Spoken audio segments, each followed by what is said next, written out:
Imagine un instant que la plupart de tes conflits, de tes tensions et même de certaines blessures qui te suivent depuis des années ne viennent pas d'un manque d'amour, ni d'un manque de compétences, mais simplement de 3 habitudes que tu n'as jamais apprises à maîtriser.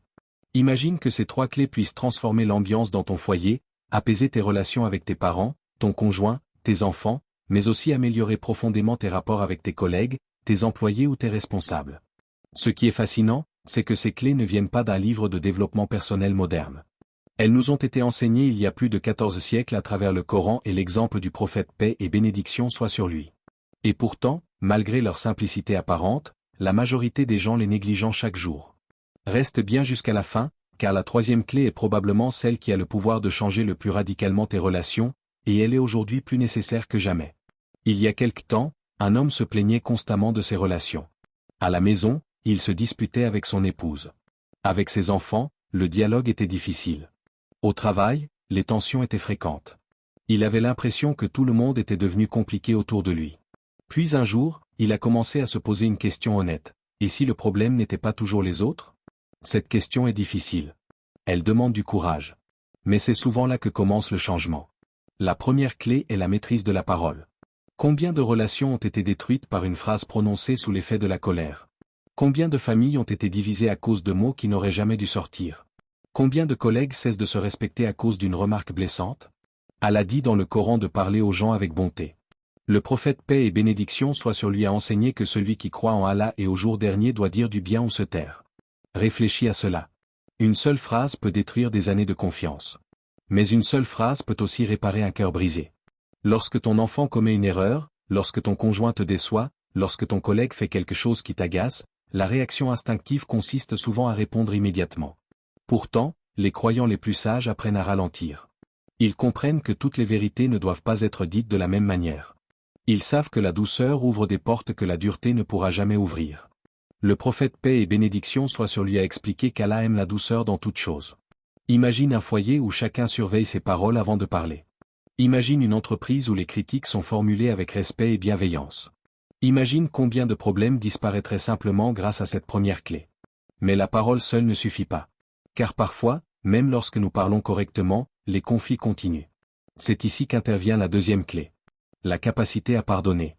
Nous vivons dans une époque où beaucoup attendent des autres la perfection. À la moindre erreur, certains coupent les liens.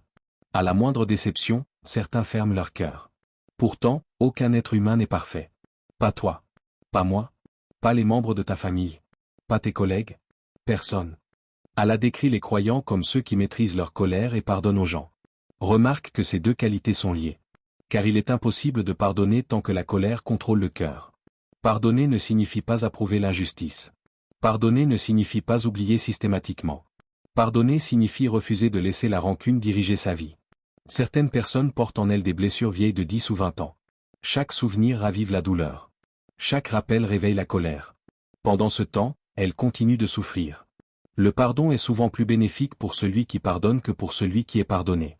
Regarde l'exemple du prophète paix et bénédiction soit sur lui. Malgré les insultes, les persécutions et les injustices qu'il a subies, il faisait preuve d'une miséricorde extraordinaire. Lors de la conquête de la Mecque, alors qu'il avait le pouvoir de se venger de ceux qui l'avaient combattu pendant des années, il choisit le pardon. Cette attitude a changé des cœurs que la force n'aurait jamais pu changer.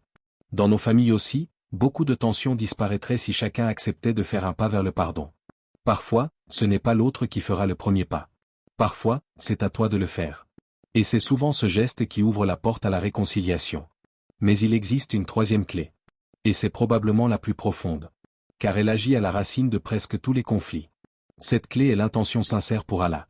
Lorsque les relations deviennent difficiles, beaucoup de gens agissent uniquement selon leurs émotions. Ils veulent avoir raison. Ils veulent gagner l'argument. Ils veulent prouver leur supériorité. Mais le croyant se pose une autre question. Qu'est-ce qu'Allah attend de moi dans cette situation? Cette question change tout. Lorsque tu aides un membre de ta famille pour Allah, tu continues même lorsque tu ne reçois pas de remerciements.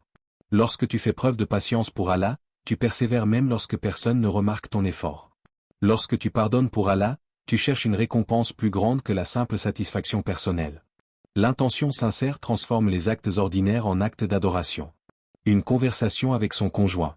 Un sourire à ses parents. Un geste de patience avec un collègue difficile. Tout cela peut devenir une source immense de récompense auprès d'Allah. Et c'est précisément ce qui donne aux musulmans une force particulière. Car son énergie ne dépend pas uniquement de la réaction des autres. Elle dépend de sa relation avec son Seigneur. Lorsque cette connexion est forte, les épreuves relationnelles deviennent plus faciles à supporter. Les blessures guérissent plus vite. La patience grandit. La sagesse augmente. Et progressivement, les relations se transforment. Alors, si tu devais retenir une seule chose aujourd'hui, retiens ceci. Les grandes transformations ne commencent pas toujours par de grands changements. Elles commencent souvent par une parole plus douce. Un pardon sincère. Une intention plus pure. Peut-être qu'en ce moment même, il y a une relation dans ta vie qui a besoin de l'une de ces trois clés. Peut-être un parent que tu n'as pas appelé depuis longtemps. Peut-être un frère ou une sœur avec qui les liens se sont affaiblis. Peut-être un conjoint qui attend simplement davantage d'écoute. Peut-être un collègue avec qui les tensions durent depuis trop longtemps. N'attends pas toujours que l'autre fasse le premier pas. Commence aujourd'hui. Car les meilleures relations ne sont pas celles qui ne connaissent jamais de difficultés. Ce sont celles dans lesquelles les gens choisissent, encore et encore, d'appliquer les valeurs qu'Allah aime. Si cette réflexion t'a été utile, écris en commentaire laquelle de ces trois clés tu souhaites appliquer dès aujourd'hui. Ton expérience pourra inspirer d'autres personnes. N'oublie pas de soutenir cette vidéo en laissant un j'aime et en t'abonnant pour découvrir d'autres rappels inspirants fondés sur le Coran et la Sunna. Et surtout, partage cette vidéo avec quelqu'un qui pourrait avoir besoin d'entendre ce message aujourd'hui. Peut-être que quelques minutes de visionnage seront la cause d'un changement qui durera toute une vie.